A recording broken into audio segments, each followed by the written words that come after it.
So today we're going to be showing you how to fix the lifters on a Dodge Durango 4.7 liter. We're going to be fixing the right side. So here's what it sounds like. You can hear the clicking. That's the lifters. We're going to be replacing them.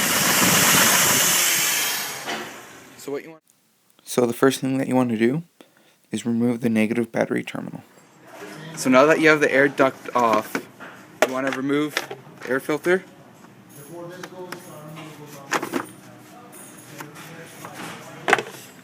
And remove that bolt off, and this whole assembly will pull off. So now that you have the air stuff out, you want to start removing the wiring harness for the injectors and the spark plugs. So just remove these and remember where they go because you don't want to mix them up. Now that you have the injectors and the spark plugs unplugged, you want to push the harness down so that you have room to get the valve out. So to have room to take out the valve cover, we have to remove these two coolant hoses. So we'll drain the coolant and remove those hoses. So now that you have the coolant drained, you want to move these hoses out of the way so it'll be easier to move this out. And to get this top hose off, you're going to have to remove the air duct. So before you take off the valve cover, you want to take off the oil fill, and it will move out of the way so that you don't damage anything. This is out of the way, you want to start unbolting the valve cover by these bolts. There's 4 on. So to take off the 2 back bolts, you have to remove that this hose and then remove that plastic piece, and then that will get you access to that bolt.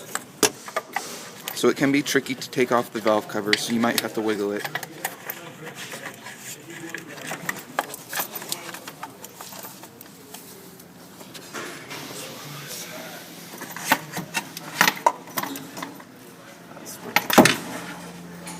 So to remove it, you might have to wiggle around with the AC line. Just be careful not to damage it. So with your new lifters, you want to soak them in engine oil for 12 hours. So now that you're going to be replacing the lifters, you're going to make sure that the piston that you're working with is at bottom dead center. So you're going to take a welding rod or something, and just so that you can feel the piston through the spark plug hole. And you're also going to get someone to turn the crankshaft to get it at bottom dead center. So when you're installing the new rocker and taking it out, you want to make sure that the cam lobe is not pressing down on the rocker, otherwise you won't be able to get it in. So this is a special tool that you will need to compress the valves to be able to remove the rockers and then the lifters. So this part will go on the camshaft, this will push down the valve. So with the tool on the valve, we want to be able to twist the injectors so that they won't damage if the tool slips off. So this is how the tool goes on.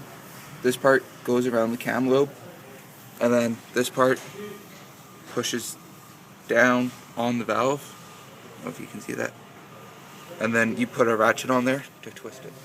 Now that you have the valve depressed, you can remove the rocker, and then the lifter will just pull right out.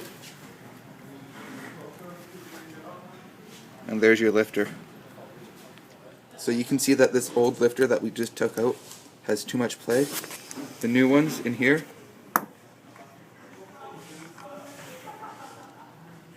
should have no play, and that's what we want.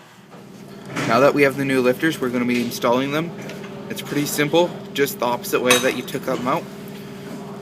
So you put the lifter in first, get the rocker ready to put in, compress the spring, and the rocker will just slide in. Before we put on the valve cover, we want to put in a new gasket and then just wiggle it back in.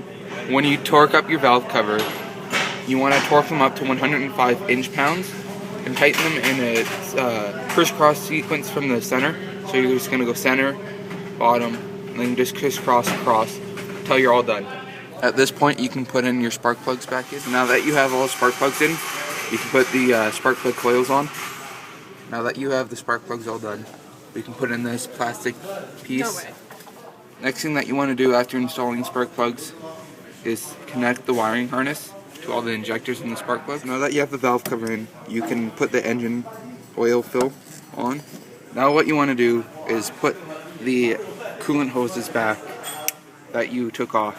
So now that the coolant hoses are all hooked up, next thing that you want to do is hook up this tubing. It goes to that plastic piece that you took off on each side. So now that you have everything back on, you can start putting this air box back on top. You can now install the air box with the air filter just by this one bolt again. You can now install the air tubing from the air filter to the manifold and just. So the last thing that you want to do is hook up the battery. Always take off negative.